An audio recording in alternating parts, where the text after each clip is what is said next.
ओम नमो भगवते वासुदेवाय। ओम नमो भगवते वासुदेवाय।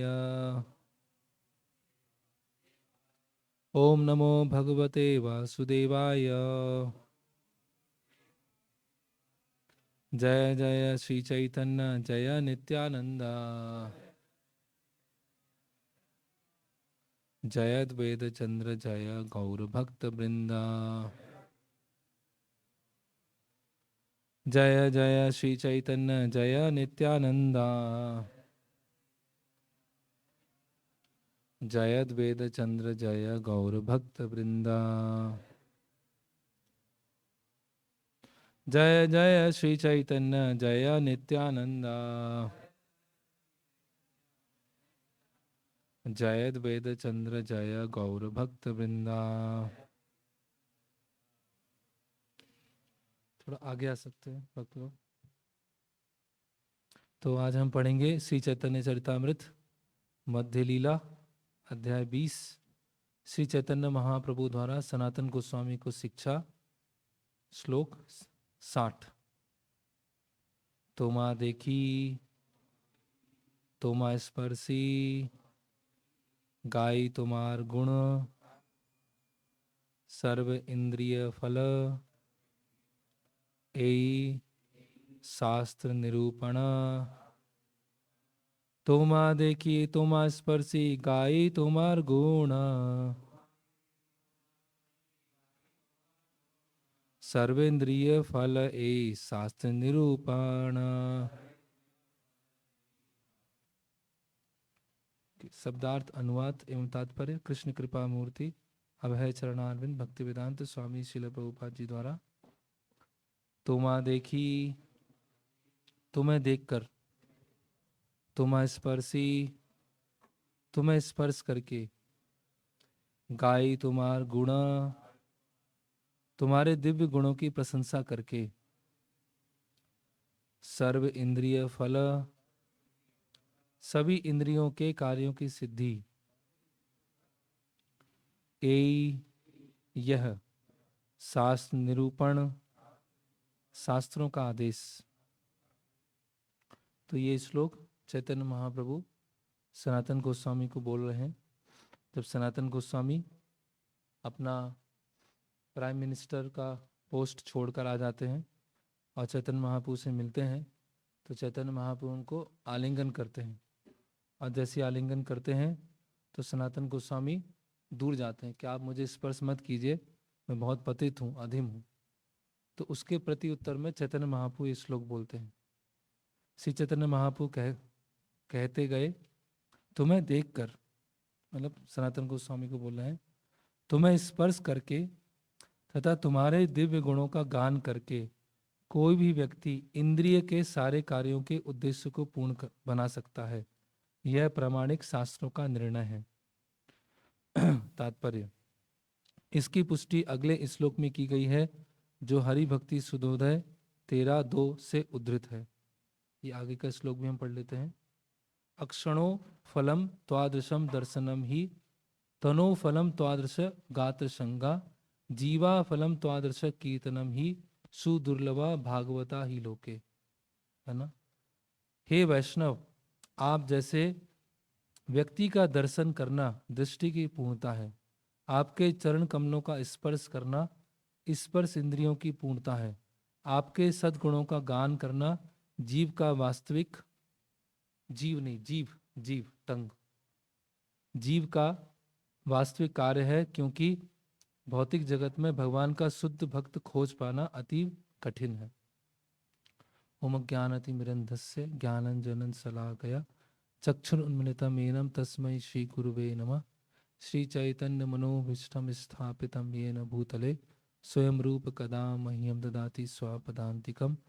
वन्देऽहं श्रीगुरो श्रीयुतपदकमलं श्रीगुरून् वैष्णवांश्च श्रीरूपं साग्रजातं सहगण रघुनाथान्वितं सजीवं साद्वैतं सावधूतं परिजनसहितं कृष्ण चैतन्य देवं श्री राधा कृष्ण पादान सहगण ललिता श्री विशाखान्वितांश्च। नमो विष्णुपादाय कृष्ण पृष्ठाय भूतले श्रीमते भक्ति वेदांत स्वामिनिति नामने नमस्ते सारस्वते देवे गौरवाणी प्रचारणे निर्विशेष शून्यवादी पाश्चात्य देशे तारणे। जय श्री कृष्ण चैतन्य प्रभु नित्यानंद श्री अद्वैत गदाधर शिवासादि गौर भक्त वृंदा। हरे कृष्णा कृष्णा कृष्णा हरे हरे, हरे राम राम राम हरे हरे। हरे कृष्णा। तो श्री गौर पूर्णिमा महोत्सव के उपलक्ष्य में कुछ दिनों से चैतन्य महाप्रभु के गुण लीलाओं के ऊपर चर्चा चल रही है। तो श्री चैतन्य चरितामृत, इसके जो ये पुस्तक है, ग्रंथ है, इसका अर्थ प्रभुपाद इसके आमुख में बोलते हैं। चैतन्य मतलब कॉन्शियस, चरित मतलब करेक्टर, मृत मतलब नेक्टर। तो जब जीव अपनी पूर्ण शुद्ध अवस्था में होता है, उस समय उसका चरित क्या होता है, करेक्टर क्या होता है, वो चैतन्य चरितामृत है। जब जीव अपने शुद्ध अवस्था में पहुंचता है और शुद्ध अवस्था में पहुंचने के बाद वो किस तरह से व्यवहार करता है, किस तरह से कार्य करता है, वो बताएगा चैतन्य चरितामृत में। इसीलिए चैतन्य चरितामृत क्या है, पीएचडी लिटरेचर है ना। भगवत गीता का जो शिक्षा है उसका जो अंत होता है वो कहाँ होता है? हालांकि भगवत गीता का अंत नहीं होता है, भगवत गीता हमेशा चलती रहती है। भगवत गीता की शिक्षाओं की जो पूर्णता है वो कहाँ होती है? सर्वधर्मान परित्यज्य माम एकम शरणम व्रज। और श्रीमद् भागवतम प्रारंभ होती है शरणागति से, कि अलग अलग भक्तों ने किस तरह से शरणागति ली है। ध्रुव महाराज, प्रहलाद महाराज, अम्बरीश महाराज, पृथु महाराज, अवंती ब्राह्मण, ऐसे अलग अलग वृत्तांत आते हैं। और कलयुग में शरणागत होकर किस तरह से संकीर्तन आंदोलन में भाग लिया जाए, है ना। तो भागवतम का जो पूर्णता है वो नाम संकीर्तन में होती है, और नाम संकीर्तन प्रारंभ होता है चैतन्य चरितामृत में। तो इस तरह से यूजी, पीजी और पीएचडी लिटरेचर है। तो हालांकि चर्चा करने में, सुनने में, पढ़ने में आसान है, लेकिन इसमें भक्ति शास्त्र के बहुत ही गूढ़ उपदेश दिए गए। जैसे ये श्लोक देखें तो सुनने में बहुत आसान है। तोमा देखी तोमा स्पर्शी गाई तुम्हार गुण, सर्वेंद्रिय फल ए शास्त्र निरूपण। कि महाप्रभु बोल रहे हैं सनातन गोस्वामी को कि आपको देखना, आपको स्पर्श करना, आपकी गुण गाना, यही इंद्रियों की क्या है, पूर्णता है। और ऐसा मैं नहीं बोल रहा हूँ, ऐसा कौन बोल रहा है? यही शास्त्र निरूपण, ऐसा शास्त्रों में कहा गया है ना। तो ये पर्टिकुलर जो श्लोक है वो वैष्णव सेवा के ऊपर महाप्रभु बता रहे हैं, है ना। कि जो भगवान के महान भक्त हैं उनको देखना, दर्शने पवित्र करो यही तुम्हार गुण, तुम्हारा स्पर्शी, उनके चरण स्पर्श करना और उनके गुणगान गाना, ये सारी इंद्रियों का क्या है? इंद्रियां इसीलिए है। आंख किस लिए है? वैष्णवों को देखने के लिए, आंख दिखाने के लिए नहीं है वैष्णव को। हाथ किस लिए है? स्पर्श इंद्रियां किस लिए है? चरण स्पर्श करने के लिए, है ना। जीव किस लिए है? गुणगान करने के लिए। तो सारी जितनी भी इंद्रियां हैं वो कैसे वैष्णवों की सेवा में और वैष्णवों के गुणगान में है। वो सभी इंद्रियों का क्या है? सर्वेंद्रिय फल ए शास्त्र निरूपण। ये चैतन्य महाप्रभु सनातन गोस्वामी के माध्यम से कह रहे हैं।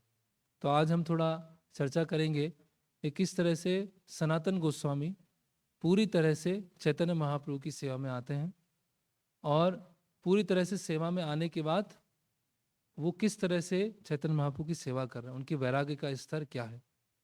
तो एक विषय है कि कैसे सनातन गोस्वामी ने पूर्णकालिक, है ना, फुल टाइम ज्वाइन किया, और दूसरा है कि फुल टाइम ज्वाइन करने के बाद उनका सेवा भावना और वैराग्य का स्तर क्या है।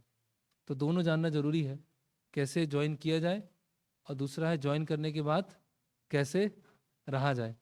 दोनों चीज जरूरी है। तो उससे पहले वाला अध्याय है अध्याय 19, उसमें बताया गया है। तो सनातन गोस्वामी क्या है? सनातन गोस्वामी और रूप गोस्वामी, दबीर खास, साकर मल्लिक, ये दोनों ही नवाब हुसैन शाह जो बंगाल के राजा हैं तो उनके क्या है, बहुत प्रिय हैं, बहुत फेवरेट हैं। तो जो रूप गोस्वामी है वो है प्रधानमंत्री, और सनातन गोस्वामी क्या है, वो कोषाध्यक्ष है ना, ट्रेजरर। तो दोनों बहुत ही इंपॉर्टेंट पोस्ट पर हैं और दोनों विचार कर रहे हैं, दोनों को क्या है, चैतन्य महाप्रभु के चरणों का रस मिल चुका है। अब जिसको चैतन्य महाप्रभु के चरणों का रस मिल गया, उसको कौन सा काम अच्छा लगेगा, उसको कौन सा जॉब अच्छा लगेगा, कुछ उसको संसार में अच्छा लगेगा ही नहीं। तो ऑलरेडी रूप गोस्वामी तो पहले अपनी प्राइम मिनिस्टर की पोस्ट छोड़ के जा चुके हैं, लेकिन सनातन गोस्वामी जो उनके बड़े भाई हैं वो अभी भी यहाँ पर हैं। तो सनातन गोस्वामी विचार कर रहे हैं कि मैं कैसे ये नवाब हुसैन शाह की जो है ना, क्या चाकरी, नौकरी चाकरी, इस नौकरी चाकरी से मैं कैसे बाहर निकलूं, है ना। तो इस तरह से रघुनाथ दास गोस्वामी के बारे में बताया गया है कि जिसको चैतन्य महाप्रभु की कृपा प्राप्त हो जाती है, जो चैतन्य महाप्रभु के गुणगान का थोड़ा सा भी रस प्राप्त हो जाता है, उसका संसार में कोई मन नहीं लगता है, उसका अन्य चीज़ों में कोई भी मन नहीं लगता है। तो ये गोस्वामी गण जो हैं अपने उदाहरण से ये सब प्रस्तुत कर रहे हैं। तो सनातन गोस्वामी बोलते हैं, विचार कर रहे हैं कि ये जो नवाब हुसैन शाह है मुझसे बहुत खुश है, मुझसे बहुत खुश है, क्योंकि मैं सारे कार्य क्या हूँ, अच्छे से कर रहा हूँ, है ना। और खुश होने के कारण यहाँ से छोड़ना क्या है, बहुत मुश्किल है, कैसे मैं जाऊँ, ऑब्लिगेशन है।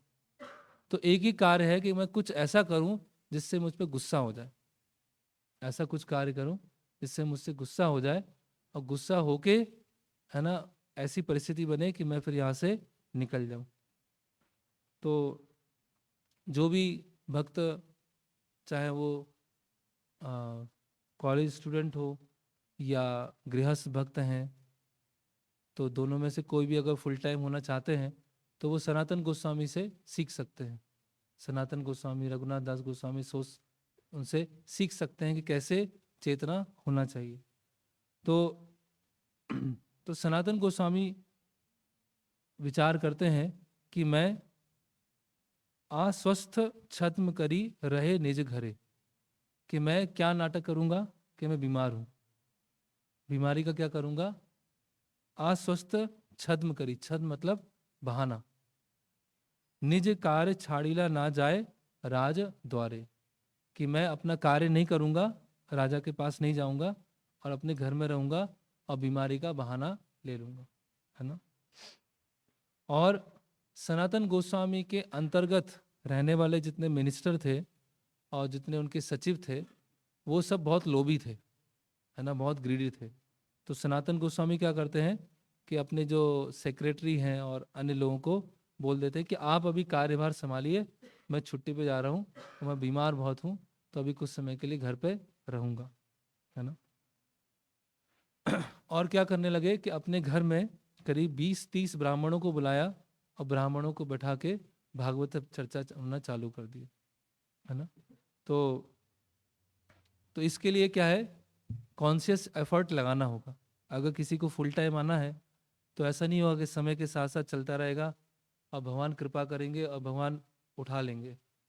भगवान तो ऑलरेडी कृपा कर ही रहे हैं, लेकिन जिसको पूरी तरह से सेवा में आना है उसको भी अपना दिमाग लगाना होगा। जब भगवान की इच्छा होगी तो फिर आ जाएंगे, फुल टाइम आ जाएंगे, है ना। जब भगवान की इच्छा होगी तो पूरी तरह से सेवा करने लगेंगे। तो भगवान की इच्छा तो अभी है, तुरंत आ जाओ। भगवान तो ये चाहते हैं कि तुरंत ही आ जाओ, लेकिन हमारी आसक्ति इतनी है कि आसक्ति को हम तुरंत छोड़ नहीं सकते हैं। तो अभी सनातन गोस्वामी क्या कर रहे हैं कि राजा और उनका संबंध कैसा है, राजा बड़े भाई की तरह है और सनातन गोस्वामी छोटे भाई की तरह, ऐसे पॉलिटिकल, है ना, राजनीति में। तो अभी सनातन गोस्वामी उनको डायरेक्ट मना नहीं कर पा रहे हैं, क्योंकि राजा क्या करेगा, उनको ऑब्लिगेशन करेगा, नहीं आपको जॉब करना है, आपको रहना ही पड़ेगा, है ना। तो सनातन गोस्वामी 20 और 30 ब्राह्मणों के साथ में पढ़ना उन्होंने चालू कर दिया। तो अब क्या हुआ कि जब भी राजा कहीं जाता था आखेट के लिए या पड़ोसी राज्य में युद्ध करने के लिए, तो सारा कार्यभार सनातन गोस्वामी पे छोड़ जाता था कि आप मेरी अनुपस्थिति में देखिएगा। और कभी कभी राजा क्या करता था कि सनातन गोस्वामी को साथ में ले जाता था। क्यों साथ में ले जाता था? क्योंकि सनातन गोस्वामी बहुत क्या बुद्धिमान है, तो राजा को एडवाइस देना है, उनको समझाना है अब क्या किया जाए। लेकिन अब सनातन गोस्वामी क्या है, वो तो बीमार है ना। तो एक दिन जब सनातन गोस्वामी ब्राह्मणों के साथ में भागवतम पढ़ रहे थे, तो अचानक ही नवाब हुसैन शाह एक व्यक्ति के साथ में अचानक से आ जाता है ना। तो जैसे ही नवाब हुसैन शाह जहाँ पर सनातन गोस्वामी भागवतम पढ़ रहे हैं, जैसे ही नवाब हुसैन शाह वहाँ पर आता है, वैसे ही क्या होता है, सनातन गोस्वामी सब लोग उड़ जाते हैं, है ना, कि राजा आ गए हैं। और थोड़ा सा भय होता है। राजा कहे तुम्हारे स्थान वैद्य पठाई लूं, वैद्य कहे व्याधि नहीं सुस्त स्वस्थ से देखी लूं। तो वो बोलते हैं कि मैंने आपके पास में एक वैद्य को भेजा था, चिकित्सक को भेजा था, और वैद्य ने मुझे बोला कि वो तो स्वस्थ है, भागवतम पढ़ रहे हैं, वो तो कोई बीमारी है ही नहीं। तो मैं देखने आ गया कि क्या हुआ, क्या आपको कौन सी बीमारी हो गई है ना। तो राजा बोलते हैं कि मैं अपने कार्यों पर तुम्हारे ऊपर निर्भर हूं, है ना, इसीलिए आप अपने ये जो सरकारी कार्य छोड़कर घर पे मत बैठिए, आप कार्य के लिए आइए, है ना। मोर जत कार्य सम सब कैला नाश, की तुम्हारे हृदय आछे के कहे मोर पास। कि तुमने सारे कार्य मेरे को नष्ट कर दिए हैं, तुम्हारे मन में क्या चल रहा है, हृदय में चल क्या रहा है, बताओ तुमको करना क्या है ना। तो जो एक मटेरियलिस्टिक व्यक्ति है, वो सोच नहीं पाता है कि भक्त की क्रिया क्या है ना। सबको क्या चाहिए, पैसा चाहिए, गोल्ड चाहिए, घर चाहिए, बंगला चाहिए, सब चाहिए। तो वो सनातन गोस्वामी तो सब कुछ देके रखा है, लेकिन सनातन गोस्वामी को उसमें कोई इंटरेस्ट नहीं आ रहा है। सनातन गोस्वामी तो क्या चाह रहे हैं कि जल्दी से जल्दी चैतन्य महाप्रभु अभी वृंदावन यात्रा में निकले हैं। तो चैतन्य महाप्रभु जब वृंदावन से लौटेंगे, तो चैतन्य महाप्रभु से उनकी मिलने की बहुत तीव्र इच्छा है। तो इस तरह से किसी कोई अगर जॉब कर रहे हैं, है ना, या धनोपार्जन कर रहे हैं, तो उनको, है ना, अंतिम श्वास तक नहीं करना चाहिए, है ना। मरते मरते लास्ट तक अपना, ऐसा नहीं कि जॉब है या बिजनेस को छोड़ नहीं रहे हैं।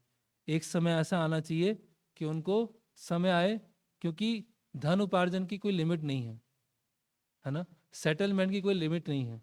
अधिकतर भक्त बोलते प्रभु जी सेटल हो जाए थोड़ा, फिर हम छोड़ देंगे, फिर छोड़ के हम आ जाएंगे। कब सेटल होंगे, कब सेटल होंगे? जब मृत्यु हो जाएगी तो भूत बन जाएंगे, तब सेटलमेंट करेंगे। कब सेटल करेंगे, कब होगा सेटलमेंट? ठीक है, एक गृहस्थ आश्रम की जिम्मेदारी है तो वो पूरी करनी है, लेकिन वो जिम्मेदारी ऐसा ना हो कि वो अटैचमेंट में चेंज हो जाए, कि वो हम अटैच्ड हैं, लेकिन उसको जिम्मेदारी का स्टैंप लगा के दे रहे हैं। हम अपने गृहस्थ आश्रम के जो कर्तव्य हैं उससे हम अटैच्ड हैं, लेकिन हम बोल रहे हैं कि नहीं हम तो जिम्मेदारी निभा रहे हैं, है ना। तो ये सही नहीं है। तो हमारे गोस्वामी गण जो हैं अपने उदाहरण से बता रहे हैं, कौन है जो प्राइम मिनिस्टर का पोस्ट छोड़ेगा, कौन है जो फाइनेंस मिनिस्टर का पोस्ट छोड़ेगा, है ना। अभी जो पॉलिटिशियन हो जाते हैं 65 साल, 70 साल, 75 साल, 60 साल की उम्र में तो कैरियर चालू होता है। वैदिक शास्त्रों में 50 की उम्र में छोड़ना है, वहाँ 60-65 की साल में तो कैरियर चालू हो रहा है। तब तो वो कोई फाइनेंस मिनिस्टर या कुछ बने हैं, है ना। और जब उनके हाथ साइन भी नहीं कर पा रहे हैं, हाथ हिल रहे हैं, तब तक वो मिनिस्टर रहेंगे। तो कितना मतलब वो एक अटैचमेंट जैसा, अटैचमेंट को वृद्धि दी जा रही है अभी के समय में।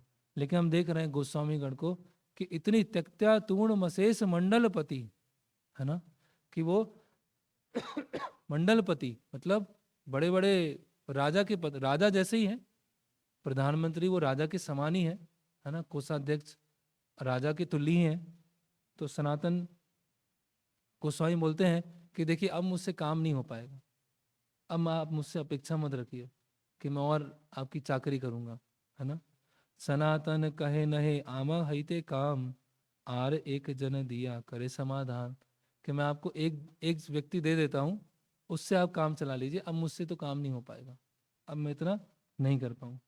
तो नवाब हुसैन शाह गुस्सा हो गया, है ना। और बोलता है कि तुम्हारा दूसरा भाई है, उसने भी ऐसा किया, वो भी चला गया, अब तुम भी जाना चाहते हो, है ना। हम्म।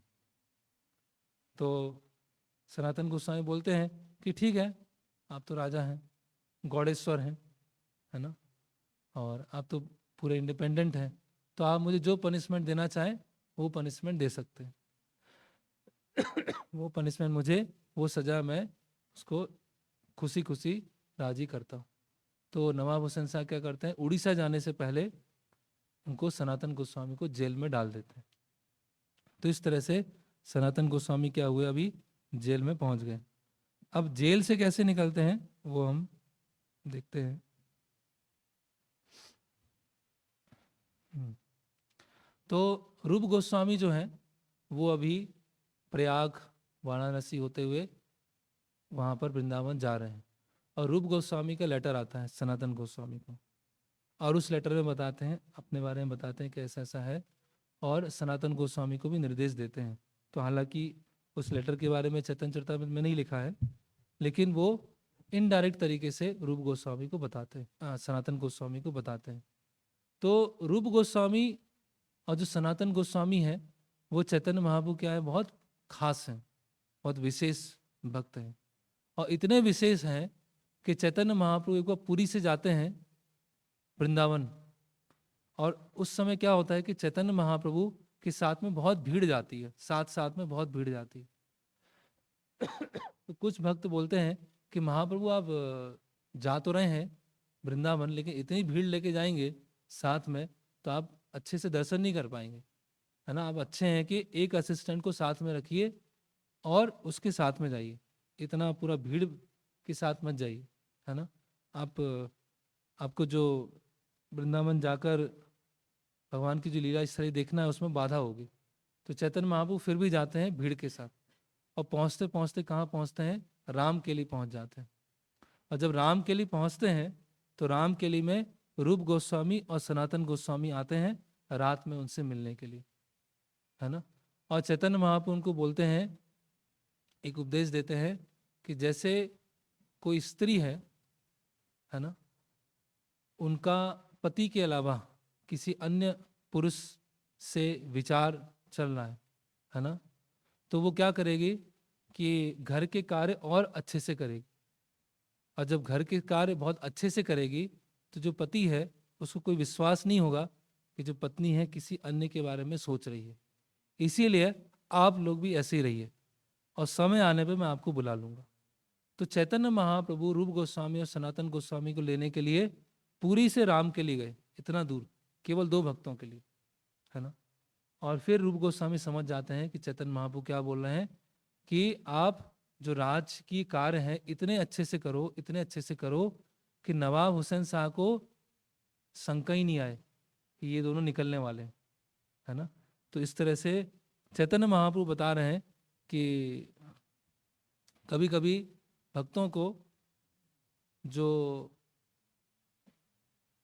अभक्त स्वजन हैं, ये अभक्त लोग हैं जो विरोध कर सकते हैं, उनके सामने थोड़ा भक्ति इतना दिखाना नहीं चाहिए, कभी छुप छुप के करते रहना चाहिए, है ना। कभी कभी होता है, चाहे वो स्टूडेंट हैं या गृहस्थ भक्त हैं, जब अपने अपने अपने घर जाते हैं और वहाँ पर भक्ति का विरोध आता है, तो वो चैतन्य महाप्रभु का वो ये निर्देश याद करना चाहिए, है ना, कि ऐसे ऐसे रहें घर में, ऐसे रहें कि पता ही नहीं चले ये भक्त है या भक्त है ना। उठ जाए 1 बजे उठ के जप कर लें, 1 बजे उठे, 1:30 से 3:30 बजे जप कर लें और 3:30 बजे सो जाएं, और 8 बजे उठे, तो घर वाले क्या बोलेंगे, हाँ ठीक है, अच्छा है, नॉर्मल है, तो नॉर्मल टाइम पे उठ रहा है, 8 बजे उठ रहा है। अगर उनके सामने अधिक वो करेंगे तो क्या हम हमारे अंदर इतना शक्ति नहीं है, अगर हमारे अंदर इतना बल है तो कर भी सकते हैं, अगर हमारे अंदर इतना शक्ति नहीं है तो हमारी भक्ति बची रहे उसके लिए प्रयास करना चाहिए। प्रिंसिपल है भक्ति को बचाना। तो अगर इतने हम शक्तिशाली नहीं है तो फिर भक्ति को बचाने के लिए हमें थोड़ा सा कुछ ट्रिक्स भी करनी होगी, और हम रूपानुगा हैं, हम सब क्या हैं, रूपानुगाय। तो रूप गोस्वामी कर रहे हैं तो हम क्यों नहीं करेंगे, है ना। तो इस तरह से रूप गोस्वामी और सनातन गोस्वामी को चैतन्य महाप्रभु ने निर्देश दिए। अब क्या होता है, सनातन गोस्वामी को पत्र मिल जाता है और उसमें हिंट मिल जाती है कि अभी हो गया, काफी कार्य हो गया, अब यहाँ से निकलो, है ना। अभी वो जेल में है, अभी जेल से कैसे निकले, है ना। तो कोषाध्यक्ष हैं तो उनके पास सोना भी बहुत है ना, बहुत धन भी बहुत है। तो क्या बोलते हैं, अभी उसको जेलर को बोल रहे हैं सनातन गोस्वामी, क्या बोलते हैं, तुम ही एक जिंदा पीर महाभाग्यवान, किताब कुरान शास्त्रे आछे तुम्हार ज्ञान। तो आप तो क्या है, पूरे जिंदा पीर जैसे, आप तो चलते फिरते साधु हैं, आप क्या है, चलते फिरते साधु हैं। किसको बोल रहे हैं, जेलर को बोल रहे हैं। और ऐसा मुझे लगता है कि आपने तो कुरान भी पढ़ी है ना, और आप कुरान और जो अन्य शास्त्र हैं आपके, उसका अच्छा ज्ञान है आपको, है ना। अगर एक बंदी को आप अब छोड़ देंगे, अगर एक बंदी है उसको जेल से निकाल देंगे, तो आपको भी जो अल्लाह है इस संसार से निकाल देंगे। एक बंदी छाड़े यदि निज धर्म देखिया, संसार हईते ताते मुक्त करे ना गोशाना।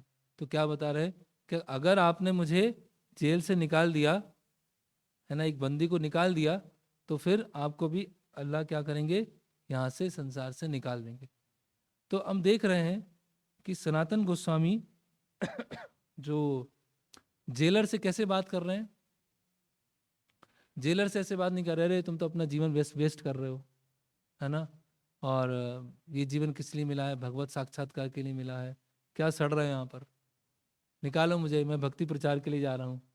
ऐसे बात नहीं कर रहे हैं, क्योंकि समझ ही नहीं पाएगा वो।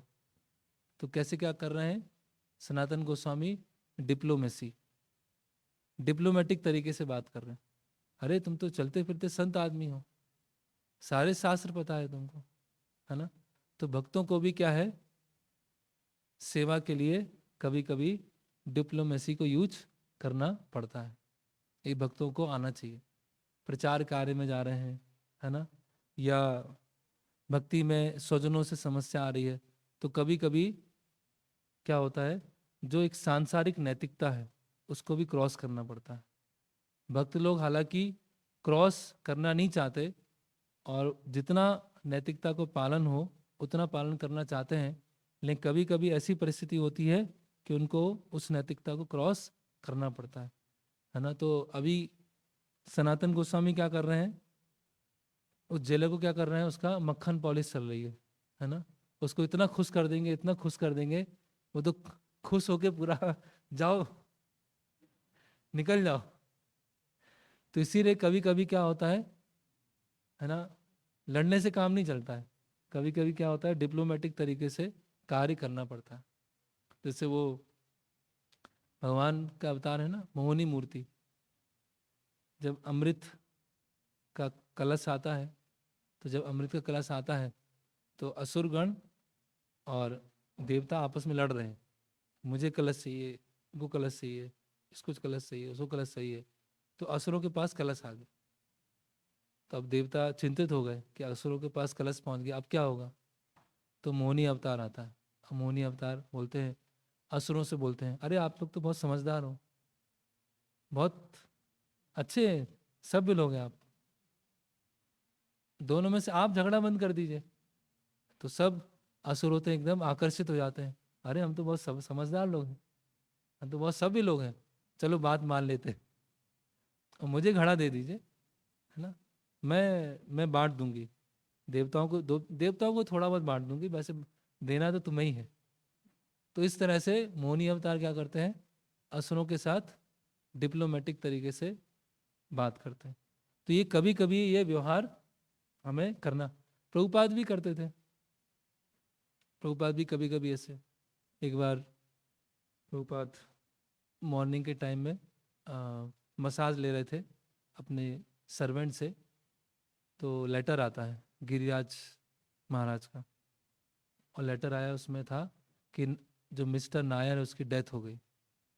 तो प्रभुपाद बोलते हैं, जय, बहुत बढ़िया, अच्छा है मर गया वो। खुश हो जाते हैं प्रभुपाद। तो जो सर्वेंट है वो समझ नहीं पाते हैं कि जो साधु होते हैं उनका तो हृदय वो होता है, करुणामय होता है, तो ऐसा जय क्यों बोल रहे हैं कि मर गया मिस्टर नायर। तो प्रभुपाद समझ जाते हैं कुछ भक्तों को थोड़ा सा डाउट है, तो प्रभुपाद लेटर लिखते हैं गिरिराज महाराज को कि मैं बहुत प्रसन्न हूँ और मिस्टर एन की डेथ हो गई है। और प्रहलाद महाराज भागवत में बोलते हैं मोदेत साधुर वृश्चिक सर्प हत्या, कि साधु लोग बहुत प्रसन्न होते हैं जब बिच्छू और सांप मर जाता है। तो ये जो मिस्टर नायर था वो कैसा था, वो एक सांप की तरह था, वो मर गया अभी। तो हम देख रहे हैं कि जब बाहर के संसार से डील करना है ना, भक्ति का प्रचार करना है, तो सरलता भी जरूरी है और डिप्लोमेटिक बिहेवियर भी जरूरी है। कभी भक्तों के बीच में सरलता भी आवश्यक है और डिप्लोमेटिक बिहेवियर भी कभी कभी आवश्यक है, क्योंकि बाहर के लोग वैसे ही मानते हैं, बाहर के लोगों को दूसरी दूसरी उनको भाषा नहीं आती है, इसीलिए भक्तों को प्रचार करने के लिए ऐसा करना पड़ता है। तो तो सनातन गोस्वामी यहाँ बोलते हैं कि जेलर आपने पहले मेरे लिए बहुत कुछ किया है ना, आपने आपने मेरे लिए बहुत कुछ किया है, तो एक एक फेवर मैं आपसे चाहता हूँ और आप मुझे यहाँ से निकाल दीजिए। और सनातन गोस्वामी क्या करते हैं, 5,000 सोने की मुद्रा उसके हाथ में रख देते हैं कि ये लो, अभी तुमको धर्म पालन भी हो जाएगा और अर्थ भी मिल जाएगा तुमको। मुझको जेल से मुक्त करोगे तो एक बंदी को रिहा किया तो तुम भी रिहा हो जाओगे संसार से, और साथ साथ में तुमको मुद्रा ही मिल गई 5,000 मुद्रा, तो दोनों काम हो गया। 5 सहस्त्र मुद्रा तुम्ही कर अंगीकार, पुण्य अर्थ दुई लाभ हईवे तुम्हार। पुण्य भी होगा और अर्थ भी होगा, पुण्य मिल गया और अर्थ मिल गया, इसीलिए आप तो जेलर बोलता है कि ठीक है आप बोल रहे हो मैं आपको मुक्त कर दूंगा, लेकिन मुझे बहुत डर, राजा से बहुत डर है ना, मुझे राजा से बहुत डर है तो मैं कर नहीं पाऊंगा। तो सनातन गोस्वामी बोलते हैं कि उसमें क्या डर है, झूठ बोल देना, बोल देना कि ये सनातन को यहाँ पर बांधा था और वो शौच क्रिया के लिए गंगा के पास में गए थे और उसके बाद में गंगा में कूद के आत्महत्या कर ली, और जब वहां पर ढूंढा कि कहाँ गए कोई मिला ही नहीं, बस इतना बोल देना। तो अभी सनातन गोस्वामी क्या बोल रहे हैं, जेलर को झूठ बोलने के लिए बोल रहे हैं, है ना, पहले डिप्लोमेटिक तरीके से बात कर रहे हैं फिर बोल रहे हैं आप झूठ बोल देना, है ना। तो कहने का मतलब क्या है, कभी कभी सत्य को छुपाना ही पड़ता है। क्यों छुपाना पड़ता है, एक बड़े सत्य को बचाने के लिए। कभी कभी छोटे सत्य को ढकना पड़ता है या छोटे सत्य को खारिज करना पड़ता है, किसके लिए, बड़े सत्य को बचाने के लिए। तो कभी कभी ऐसा होता है, भक्त लोग हैं यात्रा में जा रहे हैं और मेडिकल लीव ले लिया है, 7 दिन को क्या हो गया है, टाइफाइड हो गया है, और कहाँ घूम रहे हैं, वृंदावन में घूम रहे हैं। ऐसा होता है, एग्जाम है, एग्जाम नहीं दिया, कुछ बताया कि वो चाचा की डेथ हो गई, मामा जी का डेथ हो गया, इनका डेथ हो गया। तो कभी कभी लोग भी सोचते हैं कितने लोग मर रहे हैं आपके कभी कोई मर रहा है, कभी कोई मर रहा है, हो क्या रहा है। लेकिन हम क्या करें, सनातन गोस्वामी ऐसा कर रहे हैं, बोल रहे हैं कि आप बोल देना वो गंगा नदी में जाके मर गया वो। तो इस तरह से, लेकिन ये आदत भक्तों के बीच में नहीं होना चाहिए, है ना, वो संभाल के। ऐसा नहीं कि भक्तों के बीच में भी फिर हम डिप्लोमेटिक तरीके से बात कर रहे हैं, सत्य को छुपा रहे हैं, वहां सरलता होना चाहिए, है ना। फिर तो आपको देखिए डरने की कोई बात नहीं है, और मैं कभी इस बंगाल में आऊंगा नहीं, और मैं साधु बन के मक्का चला जाऊंगा। किछु बह नाही आमी ए देशे ना रब, दरब ऐसे हना आमी मक्का के जाइब। तो कितना अच्छा फायदा हुआ, आपने एक आत्मा को कहाँ भेज दिया, मक्का भेज दिया, उससे आपको कितना फायदा होगा। तो इस तरह से सनातन गोस्वामी समझाते हैं। अब क्या होता है कि वो जो जेलर है वो अभी भी क्या हो रहा है, थोड़ा सा डरा हुआ है कि कैसे झूठ बोलूंगा, क्या करूंगा। तो सनातन गोस्वामी 2000 सोने की मुद्रा और हाथ में रख देते हैं कि लो और लो। अब कितना हो गया, 7000 सोने की मुद्रा हो गई। तो जैसे ही 7000 सोने की मुद्रा होती है उसकी आंखें चमक जाती है कि चलो बढ़िया है, धन भी मिल गया, किसी को मक्का भी भेज दिया, कितना अच्छा हो गया। तो ये सब करना पड़ता। अब क्या कर रहे हैं, सनातन गोस्वामी घूस दे रहे हैं, दे रहे हैं कि नहीं दे रहे हैं। अब कोई सोच सकता है अरे वो 7000 सोने के कॉइन थे वो भगवान की सेवा में लग जाते, उसको दे दिए, जेलर को दे दिए। लेकिन ये भगवान बुद्धि देते हैं, है ना, परमात्मा गाइड करते हैं कि किस तरह कम से कम अपने जो भक्ति है, जो फुल टाइम ज्वाइन करना है, वो सुरक्षित रहे, उसके लिए कुछ कार्य ऐसे करने पड़ते हैं कि झूठ बुलवाना पड़ता है, डिप्लोमेटिक बिहेवियर करना पड़ता है, और मुद्रा भी देनी पड़ती। इस तरह से वो सनातन गोस्वामी ने ये किया। एक बार श्रील प्रभुपाद के पास में एक कोई हिप्पी जैसे थे, भक्त थे, तो मायापुर में हर जगह गिटार बजा रहे थे। जहाँ भी जाते वहाँ गिटार बजा रहे हैं हर जगह, और उनको छोड़ के और कोई किसी को पसंद नहीं आ रहा है गिटार। उनको लग रहा है कि मैं बहुत अच्छा गिटार बजा रहा हूँ, लेकिन बाकी किसी को अच्छा नहीं लग रहा है। तो प्रभुपाद बोलते हैं कि आप इतना अच्छा गिटार बजा रहे हैं, क्यों ना आप मायापुर से बाहर जाकर पूरे संसार में गिटार हर जगह प्रचार करें। तो उनको मायापुर से बाहर करना था। तो प्रभुपाद इस तरह से गुणगान करके उनको बोलते हैं कि आप बाहर जाइए। तो कभी कभी ऐसा होता है कि सीधी सीधी बात करने से काम नहीं चलता, इसीलिए। लेकिन उससे नुकसान नहीं होगा। अगर भक्त लोग आपस में करते हैं तो उसमें किसी का नुकसान नहीं है, न करने वाले का या जिसके प्रति किया जा रहा है उसका नुकसान है, क्योंकि हर चीज भगवान की सेवा में वो लगा रहे हैं।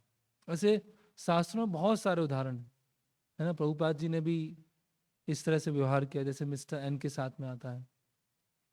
जब ये कोर्ट केस चल रहा था तो प्रभुपाद हैदराबाद में थे, और हैदराबाद में पंडाल प्रोग्राम हो रहा था। पंडाल प्रोग्राम हुआ, मिस्टर एन अपने गुरु को लेके आया साथ में, क्योंकि मिस्टर एन को पता था कि जो प्रभुपाद हैं वो बहुत, है ना, मतलब बहुत बड़े साधु हैं, तो मेरे ऊपर कोई जादू टोना ना कर दें, वो मेरा दिमाग घुमा नहीं दे और मैं कहीं उसको एक्सेप्ट ना कर लूँ, है ना, वो डीड में दे ना दूँ।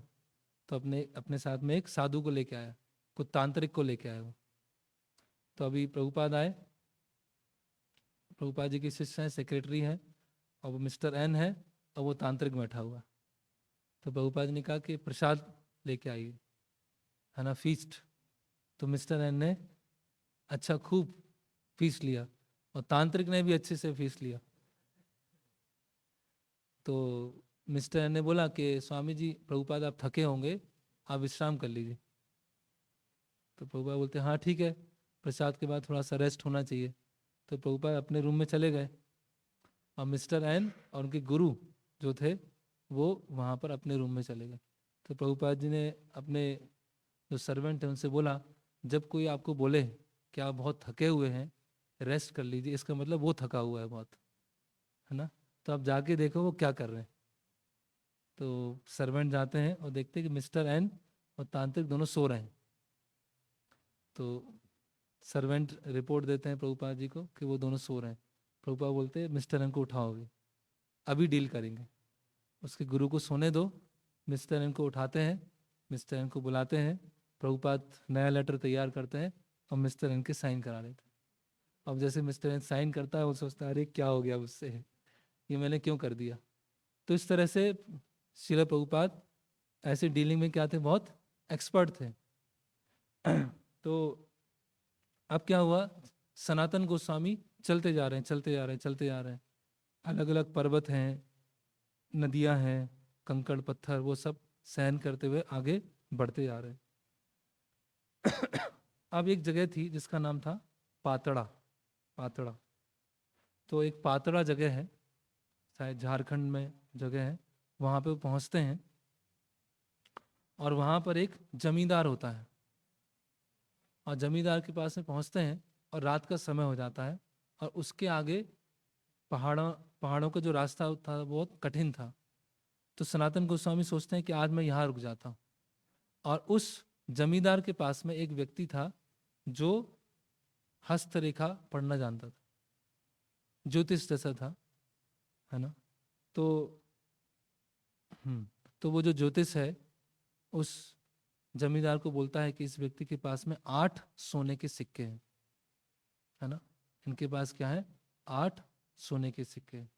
तो सनातन गोस्वामी आते हैं उस जमींदार के पास में, और सनातन गोस्वामी के सेवक होते हैं ईशान, वो भी वहाँ पर होते हैं, और जमींदार को बोलते हैं कि आप हमें यहाँ थोड़ा रहने के लिए जगह दीजिए, और सुबह अगर आप मुझे ये पहाड़ी से क्रॉस करवा देंगे, हमें बनारस की तरफ जाना है। तो जमींदार बोलता है बढ़िया, आप रहिए यहाँ पर, अच्छा है, आपका ही घर है और आप वो भी कर सकते हैं, रसोई भी कर सकते हैं, अपने लिए कुछ बना सकते हैं। तो वो जमींदार है, इतना अतिथि सत्कार करता है, इतना अतिथि सत्कार करता है कि जब वो कुकिंग करते हैं, ऑफरिंग करते हैं, प्रसाद ले लेते हैं सनातन गोस्वामी, तो सनातन गोस्वामी बोलते हैं कि इतना क्या अतिथि सत्कार कर रहे हैं, है ना। क्या है वो? चोरे लक्षण, अतिर भक्ति चोरे लक्षण।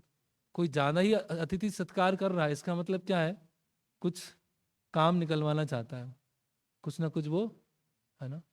तो सनातन गोस्वामी ईशान को बोलते हैं कि क्या क्या तुम्हारे पास में क्या रखा है तुम्हारे पास? तो बोलते हैं कि मेरे पास सोने के सिक्के हैं। बोले ये तुरंत सोने के सिक्के मुझे दो, मैं जमींदार को देता हूँ। ये सोने के सिक्के हमारे पास में नहीं होना चाहिए। इसीलिए जमींदार क्या कर रहा है?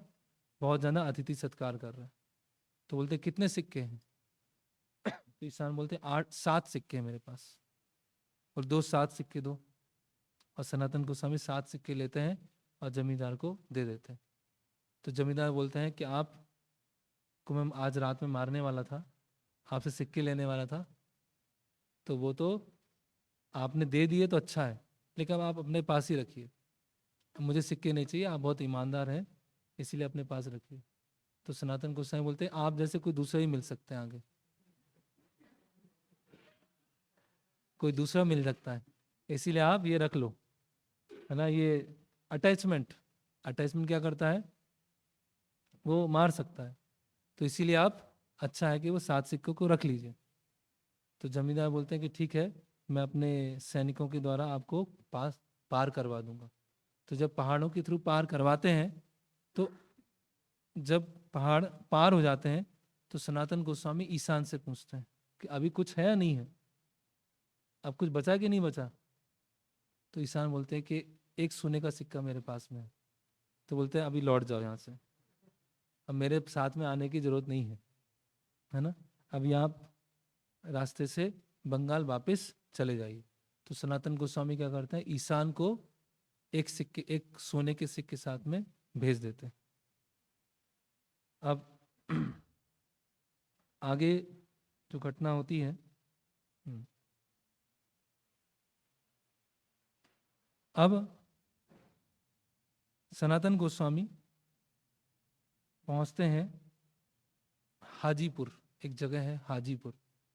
अब इसका वर्तमान नाम क्या है वो इसमें नहीं बताया गया है। हाजीपुर में एक भक्त होते हैं जिनका नाम होता है श्रीकांत। तो श्रीकांत जो होते हैं सनातन गोस्वामी के बहनोई होते हैं, बहन के पति, है ना। तो श्रीकांत सनातन गोस्वामी को देखते हैं कि बाल बहुत बड़े हैं, दाढ़ी बहुत बड़ी हुई है ना, और जो वस्त्र हैं, धोती है, उतरी है, बहुत एकदम फट गए हैं, काले पड़ गए हैं। तो श्रीकांत उनको बोलते हैं कि आप, है ना, स्नान करके आइए, गंगा में स्नान करके आइए और नए वस्त्र धारण कीजिए।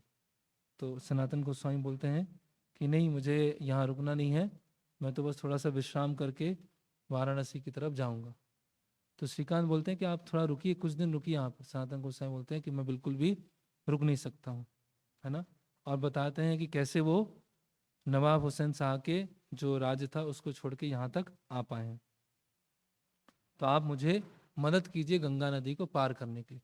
तो श्रीकांत क्या होते हैं, सनातन गोस्वामी को एक कंबल देते हैं, बहुत अच्छा सुंदर कंबल, है ना, वुलन, अच्छा कंबल देते हैं। बोले ठीक है, अभी आप धोती कुर्ता स्वीकार, धोती उतरी स्वीकार नहीं कर रहे हैं नया, तो आप कम से कम कंबल ले लीजिए। सर्दी बहुत है तो आप कंबल, आपको क्या आएगा, कार्य आएगा। तो अब कुछ समय के बाद सनातन गोस्वामी कहाँ पहुंच जाते हैं, बनारस पहुंच जाते हैं।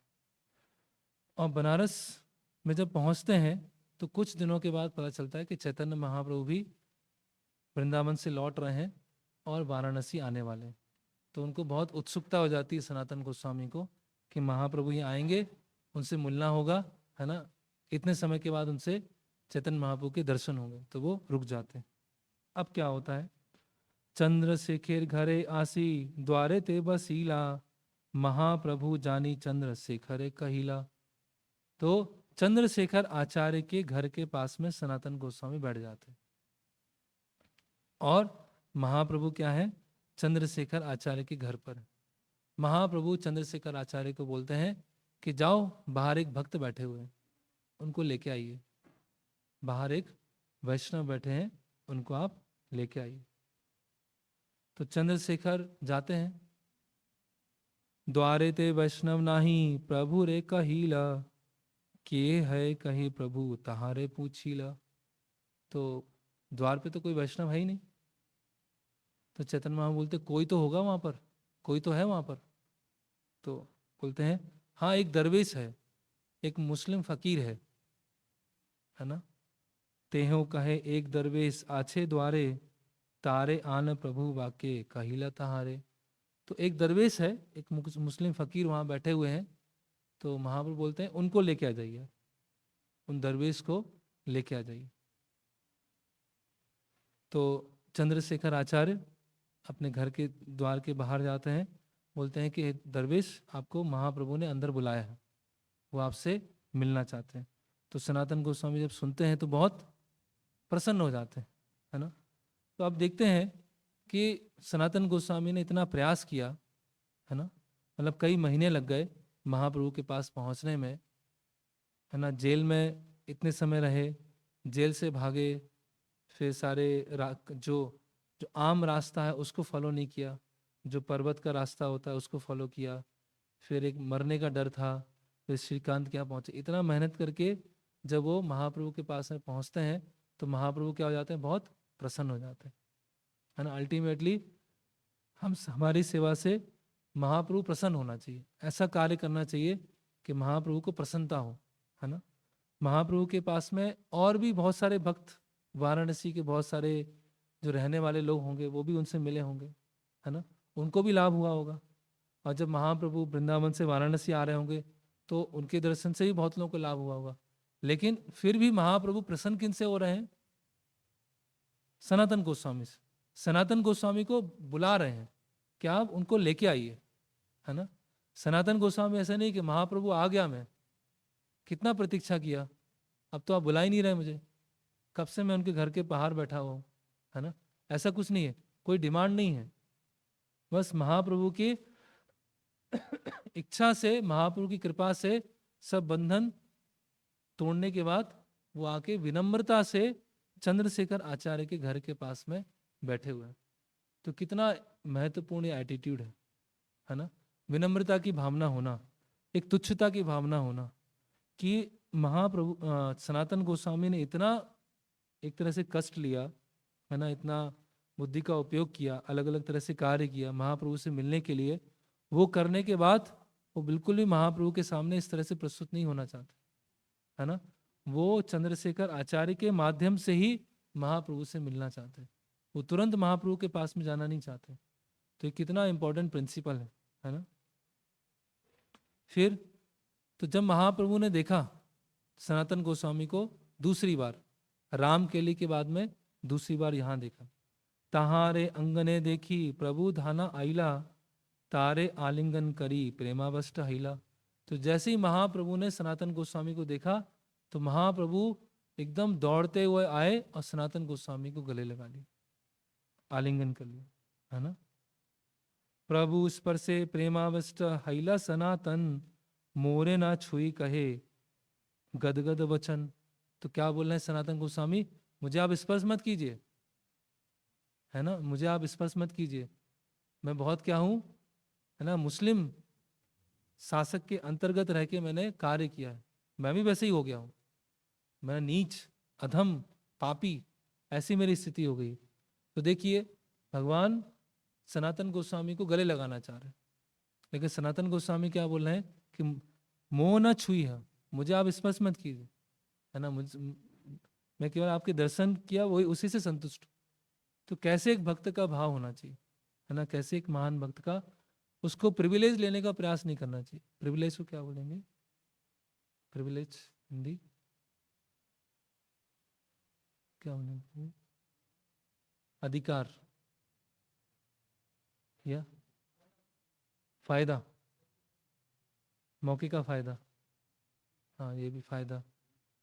और क्या बोलते हैं प्रिविलेज, सुविधा, सुविधा, फायदा, ये उठाने का प्रयास नहीं करना चाहिए, है ना। तो जैसे हम अलग अलग सेवा में होते हैं, जैसे आज का ही कोट हमने पढ़ा था प्रभुपाद जी का, कि अलग अलग सेवाएं कर रहे हैं, आध्यात्मिक रूप से क्या है, सारी सेवाएं बराबर हैं, तो सेवाओं के साथ में सुविधा भी आती है, तो उस सुविधाओं की इच्छा नहीं करना चाहिए, प्रिविलेज के पीछे कभी हमें भागना नहीं चाहिए। अगर अपने आप प्रिविलेज आ भी जाए, सुविधा आ भी जाए, तो ये विचार करना चाहिए कि उसको भगवान की सेवा में कैसे लगा, है ना।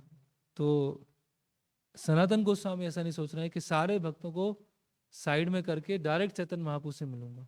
और देखो चैतन्य महाप्रभु ने मुझे गले लगाया, अब तो पूरे वाराणसी में बताऊंगा।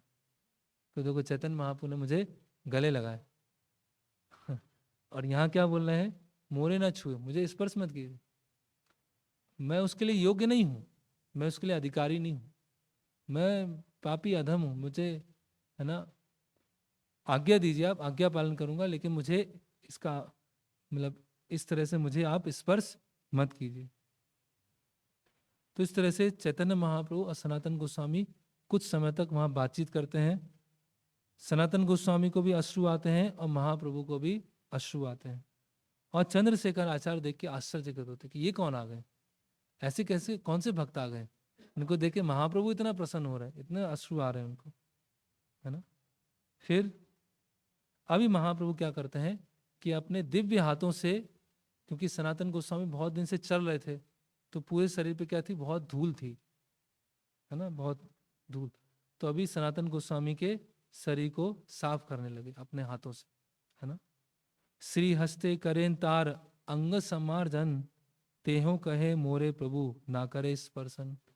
तो चैतन्य महाप्रभु अपने भक्त के शरीर को साफ कर रहे हैं हाथ से, है ना। तो महाप्रभु बोलते हैं कि अरे आपके जो दिव्य शरीर है उसको स्पर्श करने से मैं पवित्र हो जाऊंगा। महाप्रभु सनातन गोस्वामी को बोल रहे हैं कि आपके दिव्य शरीर को स्पर्श करने से मैं पवित्र हो जाऊंगा। प्रभु कहे तुम स्पर्शी आत्म पवित्रते, भक्ति वले पार तुम्ही ब्रह्मांड शोधिते। कि आपकी भक्ति में इतना बल है कि आप पूरे ब्रह्मांड को शुद्ध कर सकते हैं। जो एक ब्रह्मांड को शुद्ध कर सकते हैं तो मुझे क्यों शुद्ध नहीं कर सकते, इसीलिए मैं आपके जो शरीर है उसको स्पर्श कर रहा हूं। तो सोचिए भगवान भी जो महान भक्त हैं उनका इस तरह से गुणगान कर, है ना। फिर ये श्लोक आता है, ये जो अभी हमने आज देखा है। तो सोचिए महाप्रभु भी तो कितना महत्वपूर्ण है, षड गोस्वामी, और जो षड गोस्वामी को फॉलो करते हैं वर्तमान आचार्य हैं, भगवान खुद गुणगान कर रहे हैं सनातन गोस्वामी कि आपको स्पर्श करने से मैं शुद्ध हो जाऊंगा। सब भगवान को स्पर्श करना चाहते हैं, भगवान को देखना चाहते हैं, है ना। लेकिन भगवान क्या बोल रहे हैं, मैं आपको देखना चाहता हूँ, मैं आपको स्पर्श करना चाहता हूँ, मैं आपके गुणगान करना चाहता हूँ। भवद विदा भागवता तीर्थ भूता स्वयं प्रभो, तीर्थी कुर्वंती तीर्थानी स्वांतस्तेन गदा प्रदा। महाप्रभु बोलते हैं कि आप तो चलते फिरते क्या है, तीर्थ हैं, आप जहां पहुंच जाते हैं वो तीर्थ हो जाता है, क्योंकि आप अपने हृदय में भगवान को धारण करके घूम रहे हैं। क्योंकि आप अपने हृदय में भगवान को धारण करके घूम रहे हैं, इसीलिए वो स्थान क्या हो गया है, तीर्थ हो गया है ना। इसीलिए हमें भगवान से भी अधिक श्रील प्रभुपाद का गुणगान करना चाहिए, है ना। प्रभुपाद की लीलाओं का स्मरण करना चाहिए, प्रभुपाद के गुण के बारे में, क्योंकि उससे हमें अधिक उत्साह आएगा। वो, है ना, कृष्ण पृष्ठाय भूतले, कृष्ण पृष्ठाय, है ना। तो भगवान के क्या है, प्रिय है ना, कृष्ण के प्रिय हैं, चैतन्य महाप्रभु के प्रिय हैं। तो श्रील प्रभुपाद उनका गुणगान करने से और अधिक उत्साह आएगा और अधिक प्रेरणा मिलेगी। उसको स्वयं महाप्रभु यहाँ पर बता रहे हैं। बस थोड़ा सा और,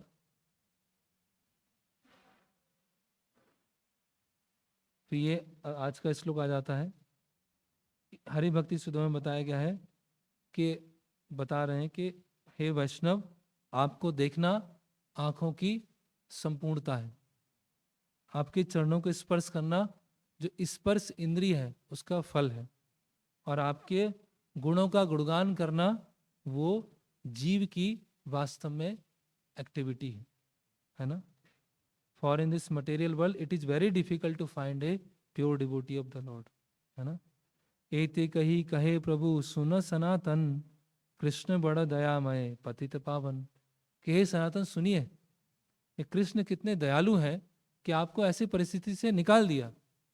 तो सनातन गोस्वामी बोलते हैं, मुझे कृष्ण का तो पता नहीं, आपको ही पता है बस। कृष्ण का तो पता नहीं कि कृष्ण ने निकाला कि नहीं निकाला, लेकिन आपने निकाला, है ना। सनातन कहे कृष्ण आमी नहीं जानी, मैं कृष्ण को नहीं जानता, मैं कृष्ण को जानता ही नहीं हूं। अमार उद्धार हेतु तुम्हार कृपा मानी, कि मेरा जो उद्धार हुआ है, मैं यहाँ तक आया हूं आपकी कृपा के कारण है। तो देखिए यहाँ महाप्रभु बोल रहे हैं कि आपको स्पर्श करने से मैं पवित्र हो जाऊंगा, और यहाँ सनातन गोस्वामी बोल रहे हैं कि मुझे तो कृष्ण पता ही नहीं है, मैं तो आपको ही जानता हूँ बस, और आपके कारण मैं यहाँ तक पहुंचा हूँ। तो किस तरह से कि मैं न छूटे ले बलि प्रभु कृष्ण प्रश्न कैला, तो आप कैसे छूटे हैं, प्रभु चैतन्य महाप्रभु ने प्रश्न किया, तो वो सारा वृत्तांत बताते हैं। अब क्या हुआ, चैतन्य महाप्रभु बोलते हैं कि आपकी जो दाढ़ी है और बाल बहुत बढ़ गए हैं, तो सेविंग करा के आइए आप, है ना। आप दाढ़ी वो निकाल के आइए, बाल निकाल के आइए, सेव करा के आइए, गंगा नदी में स्नान करके आइए, है ना। और चंद्रशेखर आचार्य को बोलते हैं कि इनको फ्रेश कपड़े दीजिए, अच्छे कपड़े दीजिए उनको, है ना। तो प्रभुपाद तात्पर्य में लिखते हैं कि जो भी कृष्ण भावनामृत आंदोलन में फुल टाइम ज्वाइन करता है उसको क्योंकि उस समय हिप्पी आंदोलन बहुत चल रहा था, तो कभी कभी ऐसा हो रहा था, तो जो हिप्पी हैं भक्त बने, दीक्षा हुआ, और फिर भी थोड़ा थोड़ा दाढ़ी रखना उन्होंने चालू किया, बड़े बड़े बाल रखना चालू किया। तो प्रभुपाद जी ने बताया, जैसे वो वृत्तांत आता है ना कि एक अच्युतानंद स्वामी, है ना, उनके साथ भी ऐसा होता है कि पहले वो हिप्पी थे, भक्त बने, सन्यासी भी हुए, और बीच में ऐसा हुआ कि दाढ़ी वो सब बाल बढ़ाने लगे। तो वो बोलते हैं कि प्रभुपाद जो कृष्ण हैं उनके कितने अच्छे बाल हैं, कितने काले काले घुंघराले बाल हैं, और चैतन्य महाप्रभु को देखिए उनके कितने अच्छे बाल हैं, है ना। तो आप सेविंग के लिए क्यों बोलते हैं, हिप्पी का वो था। तो प्रभुपाद जी बोलते हैं कि आपको कृष्ण के बारे में किसने बताया। तो बोलते हैं प्रभुपाद आपने बताया। बोले चैतन्य महाप्रभु के बारे में किसने बताया। बोलते प्रभुपाद आपने बताया। बोले मेरा हेयर स्टाइल क्या है। तो बस आप भी अभी सेविंग करा के आ जाइए, है ना।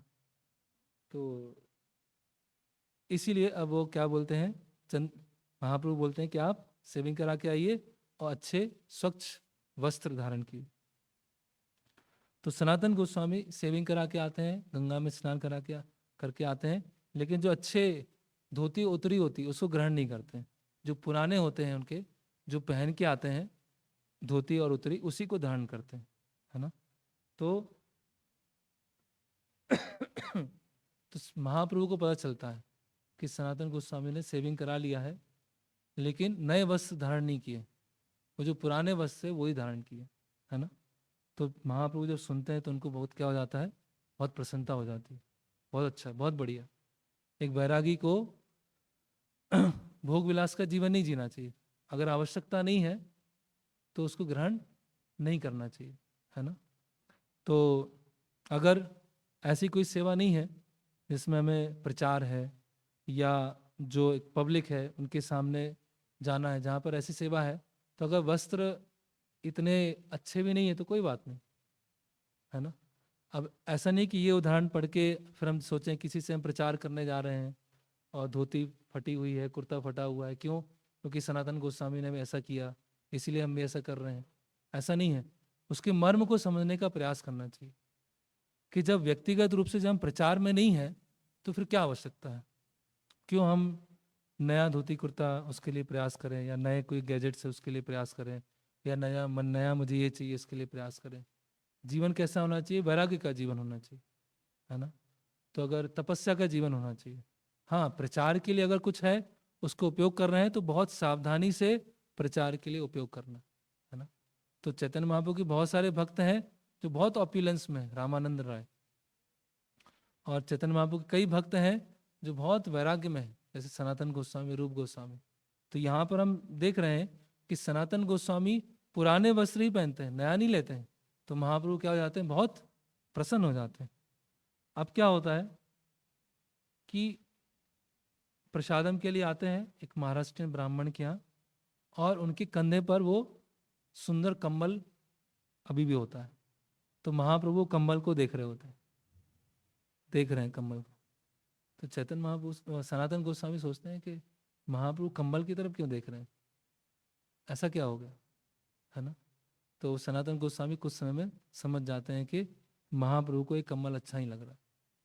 तो जाते हैं गंगा नदी के पास में, और वहाँ पर कुछ ऐसे भिखारी बैठे होते हैं उसके कम्बल में, फटे हुए कम्बल में। तो सनातन गोस्वामी बोलते हैं कि आप अपना कम्बल दे दीजिए और मेरा कम्बल आप ले लीजिए। तो भिखारी बोलते हैं कि ऐसा तो पहली बार देखा, या कोई अपना अच्छा कम्बल दे रहा है और फटा हुआ कम्बल खुद ले रहा है।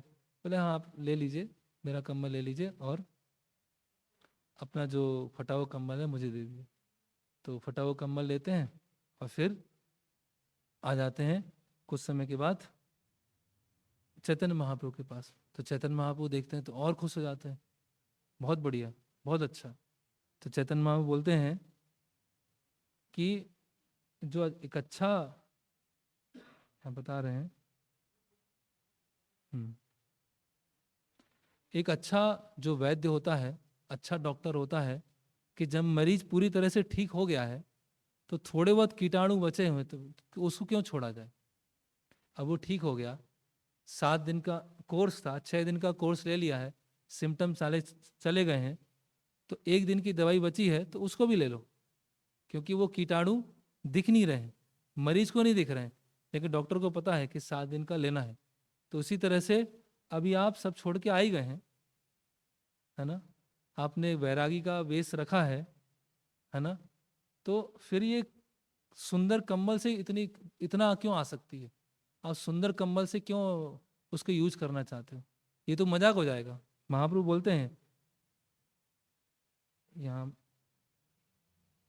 बता रहे हैं कि 3 मुद्रार भाट गाए माधु करी ग्रास, धर्म हानि है लोक करे उपहास।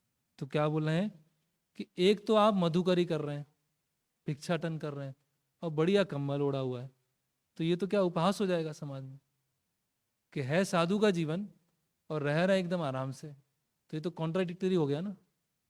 क्या बोल रहे हैं? 3 मुद्रार भोट पाए, कि 3 सोने की मुद्रा का आपका कंबल है, इतना महंगा कंबल है आपका, 3 सोने की मुद्रा का, 3 मुद्रा भोट पाए मधुकारी ग्रास, है ना, महंगा कंबल ओढ़ के भिक्षाटन कर रहा है। धर्म हानि है, इससे क्या होगा? धर्म की हानि होगी। लोग करे उपहास, लोग क्या है, सब पे हंसेंगे, आप पे हंसेंगे कि क्या कर क्या रहे हैं, है ना।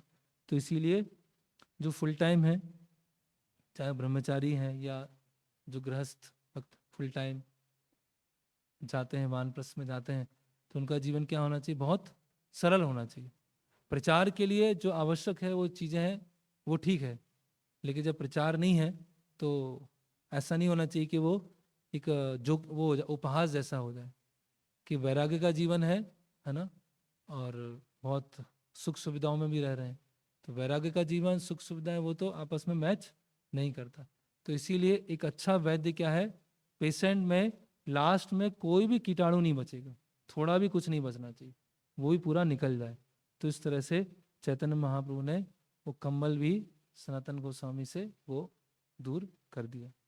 तो यहाँ पर इस तरह से Sanatan Goswami full time join करते हैं, और ज्वाइन करने के बाद महाप्रभु का क्या अपेक्षा है सनातन गोस्वामी से, वो भी इनडायरेक्टली महाप्रभु सनातन गोस्वामी को बताते हैं कि आपका जीवन कैसा होना चाहिए।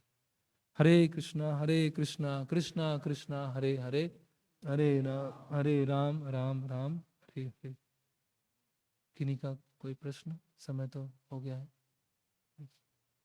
एक बस 2 प्रश्न मैक्सिमम।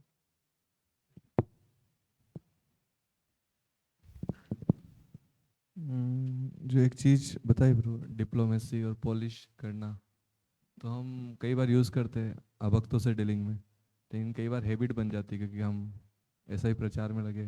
तो भक्तों के साथ भी उनकी पॉलिश बात ही वहीं से शुरू होती है, पॉलिश करके।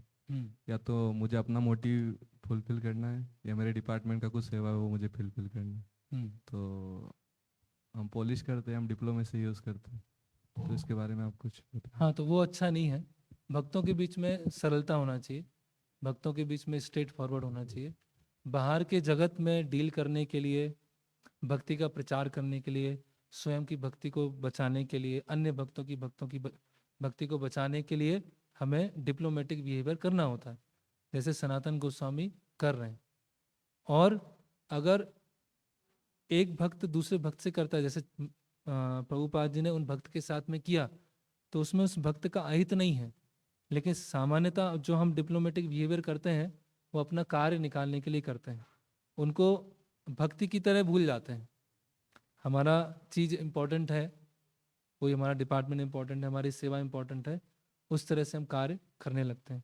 तो भक्तों के बीच में क्या होना चाहिए? स्ट्रेट फॉरवर्ड डीलिंग होना चाहिए, सरलता होना चाहिए। जो भी हृदय में है उसको हम व्यक्त करें, क्योंकि ये कब तक करते रहेंगे? नहीं तो वो व्यवहार में चला जाएगा, फिर अपनी इंद्रिय तृप्ति के लिए डिप्लोमेटिक बिहेवियर करने लगेंगे। अभी तो सेवा के बहाने कर रहे हैं डिप्लोमेटिक, और फिर वो सेवा कब इंद्रिय भोग में बदल जाएगी वो पता नहीं चलेगा। तो इंद्रिय भोग के लिए फिर डिप्लोमेटिक बिहेवियर हो जाएगा, और फिर करते करते वो आदत लग जाएगी, फिर हमें डर भी नहीं लगेगा। ऐसा होता है कई भक्तों की फिर आदत हो जाती है ना, घुमाने की, घुमा फिरा के वो करने की। तो वो घुमा फिरा के, जैसे वो आता ना, हिरण्यकशिपु ने ब्रह्मा जी को घुमाने का प्रयास किया, एक तरह से घुमाने का प्रयास किया, इसमें नहीं मरूं, इसमें नहीं मरूं, इससे नहीं मरूं, उससे नहीं मरूं। तो जैसे ही हम घुमाने का प्रयास करते हैं, ट्रिक करने का प्रयास करते हैं, तो हमारे साथ ही ट्रिक हो जाती है, हमारे साथ ही समस्या हो जाती है। तो इसीलिए जितना प्रयास हो डिप्लोमेटिक बिहेवियर भक्तों के बीच में नहीं होना चाहिए, वो बाहर के जगत में डील करने के साथ में होना चाहिए। नहीं तो या तो हम इंद्रिय तृप्ति के लिए करने लगेंगे, या फिर वो वैष्णव अपराध में भी चेंज हो सकता है। ओके, शिल प्रभुपाद की जय, श्री चैतन्य महाप्रभु की जय।